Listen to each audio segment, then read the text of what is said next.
പ്രമാണിമാര് പള്ളിയും പടച്ചോനും വിറ്റ് പുളിച്ചപ്പാട്ട് അടിക്കുന്ന ജാതികളാ. ഇതൊക്കെ നമ്മുടെ കുഞ്ഞുമക്കാന്റെ ആൾക്കാരെന്നെ.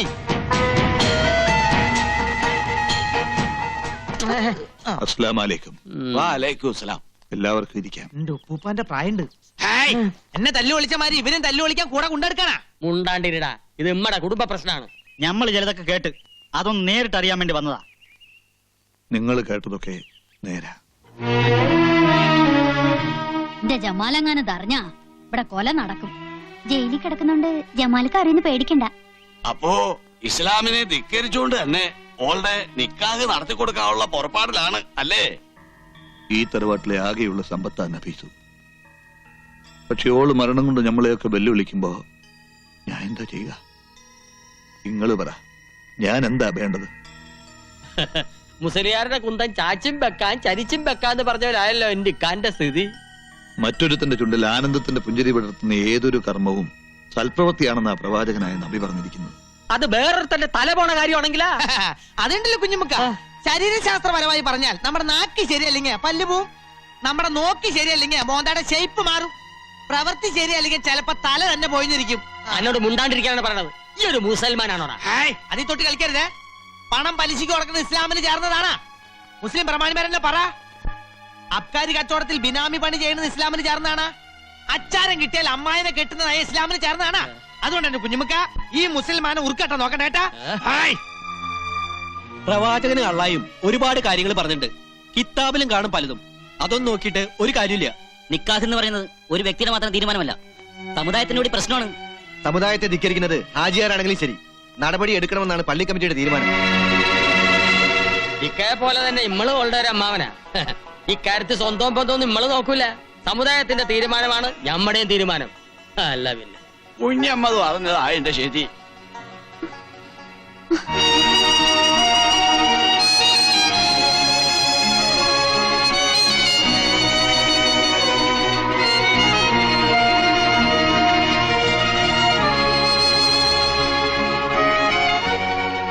മതത്തെയും ആചാരത്തെയും എതിർക്കുന്നതല്ല, എതിർത്താൽ ഈ തറവാട്ടിലൊരു ദുരന്തം. അറിഞ്ഞുകൊണ്ടൊരു തീരാ ദുഃഖം ഏറ്റുവാങ്ങാനുള്ള മനക്കരുത്ത് എനിക്കില്ല. ഓർക്കൊരുമിച്ചാലേ പറ്റുള്ളൂവെങ്കിൽ ഒറ്റ മാർഗമുള്ളൂ, ഓൻ ഇസ്ലാമാകണം. ഈ നാട്ടിലെ ഇസ്ലാമികളെ ഏറെ ബഹുമാനിക്കുന്ന വ്യക്തിയാണ് ഹാജിയാർ. ആ ഹാജിയാരുടെ കുട്ടിയെ ഒരു ഇന്ത്യച്ചക്കൻ തട്ടിക്കൊണ്ട് പോവാന്ന് വെച്ചാ ഓന്റെ വീട് നമ്മൾ ചുട്ടുകരിക്കും. അതിന്റെ ഒന്നും ആവശ്യമില്ല. അങ്ങനെയൊന്നും ഒരു ഇസ്ലാമിന്റെ നിയമത്തിലും പറഞ്ഞിട്ടുമില്ല.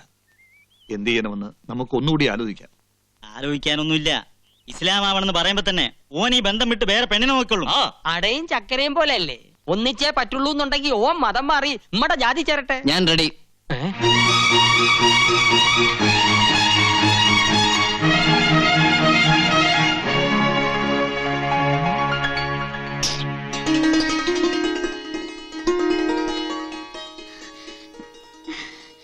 നബീസുവിന് വേണ്ടി മതമല്ല തലവര മാറ്റാൻ ഞാൻ റെഡിയാ. എടാ കള്ള ഹിമാറെ, നീ തന്ത്രം പറഞ്ഞ് മുസ്ലിം പെണ്ണിനെ തട്ടിക്കൊണ്ടൂല്ലേ? മുസൽമാന്റെ കയ്യൊക്കെ നീ കണ്ടിട്ടില്ല. മാറി നിൽക്ക്. വീട്ടിൽ വരുന്നവരെ അപമാനിക്കരുത്. അല്ലക്ക് ഇക്കാര്യത്തില് മിണ്ടിപ്പോകരുത്. ബഹളം ഉണ്ടാക്കാനാണോ നീ ഇവരെയും കൂട്ടി ഇങ്ങോട്ട് വന്നത്? ഇവിടെ വന്നിപ്പോ ബഹളം ഉണ്ടാക്കിയത് അവനല്ലേ? ഞാൻ ബഹളം ഉണ്ടാക്കാനോ ആരെയും തട്ടിക്കൊണ്ടുപോകാനോ വന്നോന്നല്ല. നിങ്ങൾ പറയുന്ന ഏത് നിയമം അനുസരിച്ച് ഞാൻ സ്നേഹിക്കുന്ന പെണ്ണിനെ വിവാഹം കഴിക്കാൻ തയ്യാറാണെന്ന് പറയാൻ വന്ന ഈ ബലാല് പിടിച്ച ശൈത്താൻ ഇവിടെ മയ്യത്തും കൊണ്ടേ പോവും.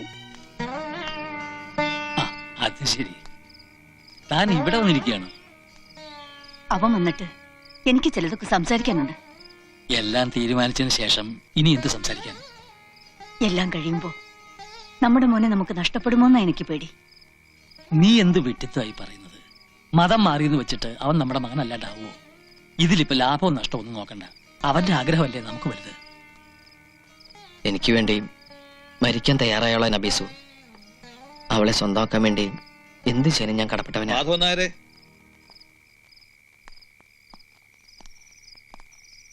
അല്ല, അകത്തേക്ക് ഇരിക്കാം. വേണ്ട. മതം മാറാൻ കണ്ണൻ സമ്മതിച്ചു.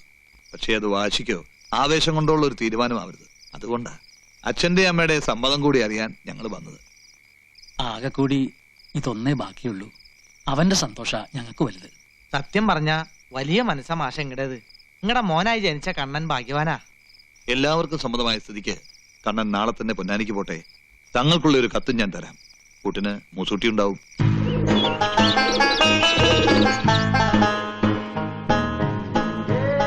റൂം മനുഷ്യനോളം വലുതായിട്ട് യാതൊന്നുമില്ല. മനുഷ്യനിലോ മനസ്സാണ് ഏറ്റവും വലുത്.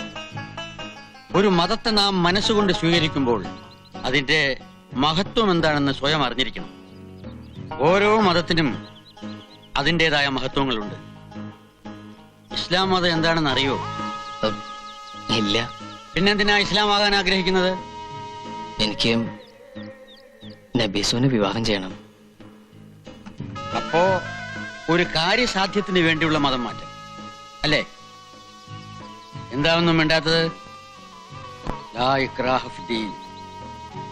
ഖുർആനിലൂടെ അള്ളാഹു ഉപദേശിച്ചിട്ടുണ്ട്, മതത്തിന്റെ കാര്യത്തിൽ യാതൊരു ബലപ്രയോഗവും പാടില്ല എന്ന്. മതം മാറ്റം കൊള്ളാം, അതിനു മുമ്പ് മതത്തെ പഠിക്കണം, അതിന്റെ തത്വസംഹിതകൾ അറിഞ്ഞിരിക്കണം. അല്ലാതെ പ്രായത്തിന്റെ ചാബല്യം കൊണ്ട് തോന്നിയ മണ്ടത്തരമാകരുത് മതം മാറ്റം. ഒരു പെണ്ണിനോടുള്ള മോഹം, അവളെ നേടാനുള്ള ആവേശം, അത് കഴിഞ്ഞാൽ മതം ഒരു ഭാരമായി മാറും. അങ്ങനെയാണ് സാധാരണ സംഭവിക്കാറ്. അതുകൊണ്ട് തീരുമാനം ബാലിശമാകരുത്. ഒരിക്കൽ കൂടി മനസ്സിരുത്തി ആലോചിക്കൂ. എന്നിട്ട് എന്നെ വന്ന് കാണും ഇൻഷാ അല്ലാഹ്. ചിന്തിച്ചു നോക്കുമ്പോ തങ്ങള് പറയുന്നതിലുണ്ട് കാര്യം. ഈ മതം എന്നൊക്കെ പറയുന്നത് പിള്ളേരുകളിലല്ലോ. 5 നേരം നിസ്കരിക്കുന്ന ഒരു മുസൽമാനായി ഞാനും. ഞാൻ എന്താ ചെയ്യാ? എനിക്ക് അവളെ വേണം. ഇതിനൊക്കെ കാരണക്കാരാ കള്ള ഹിമാറ കുഞ്ഞുമുക്ക. അളിയന് വേണ്ടി ഓന്റെ ഒടുക്കത്തൊരു സമുദായ സ്നേഹം. തങ്ങൾക്ക് ബുദ്ധി കൂടിയതാ പാരയത്. അങ്ങേരുടെ ഒരു ഉപദേശം.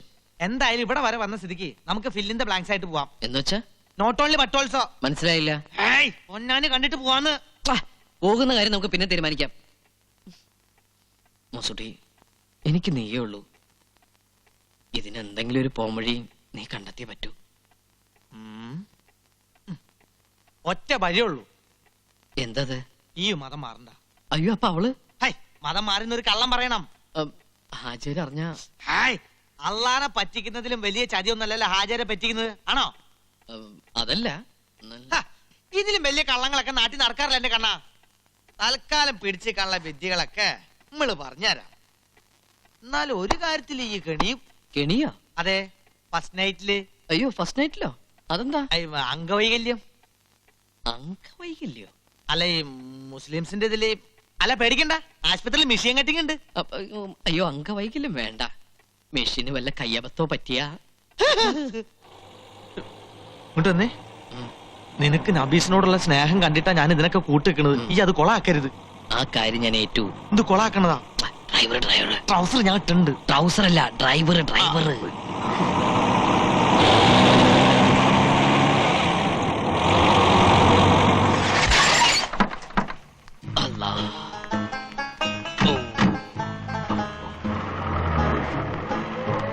വലൈക്കും അസ്സലാം.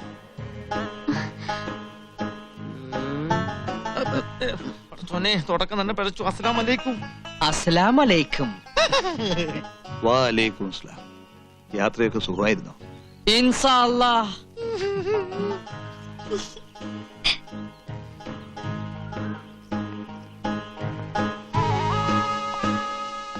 മാറിക്ക്. ഫക്കീർ സുൽത്താനായാലും തെണ്ടല് മറക്കൂല എന്നൊരു ചൊല്ലുണ്ട്. കണ്ടില്ലേ ലക്ഷണം കെട്ട ഒരു മുസൽമാൻ. അസ്സലാം അലൈക്കും. ബാപ്പ. ഉമ്മ. ഉമ്മയോ? എന്താ കണ്ണ ഇതല്ല? കണ്ണനല്ല ഉമ്മ, കമാലുദ്ദീൻ. കമാലുദ്ദീനോ? പേരും മാറ്റിയോ? വേണമെങ്കിൽ ഞാൻ തലവരെ മാറ്റും. നമ്മുടെ മോൾക്ക് വേണ്ടി ഇങ്ങനെയൊരു സാഹസത്തിന് ഈ പയ്യൻ തയ്യാറായല്ലോ. എല്ലാം അറിയുന്നവനാണ് അള്ളാഹു. ഓൻ എന്നെ അനുഗ്രഹിക്കും. ഇന്നാ ലില്ലാഹി വ ഇന്നാ ഇലൈഹി റാജിഊൻ. ഓ മൈ ഗോഡ്, മറന്നു. ഇക്കായിക്ക് അറിയില്ല. തറബാട്ടി കയറ്റിയ പൊര പൊളിച്ച് പന്തല് പണിയണേനമാ ഇതൊക്കെ. വേണ്ടാത്ത വർത്തമാനം പറയാതെ.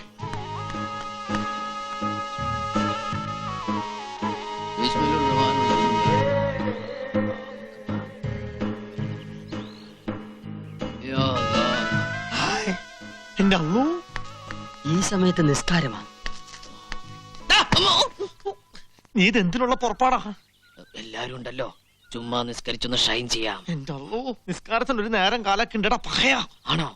എങ്കിലിത് സൂര്യ നമസ്കാരാക്കി മാറ്റാം. സുന്നത്ത് കഴിഞ്ഞല്ലോ കമാലിദിനെ. ഇത്ര പെട്ടെന്ന് എക്സസൈസ് ഒന്നും പാടില്ല. കുഞ്ഞുമാമതേ, ആ. ഇനിയിപ്പൊ നിക്കാഹിനുള്ള തീയതി അങ്ങ് നിശ്ചയിക്കാം. എന്താ മാധവൻ നായരെ? ഓ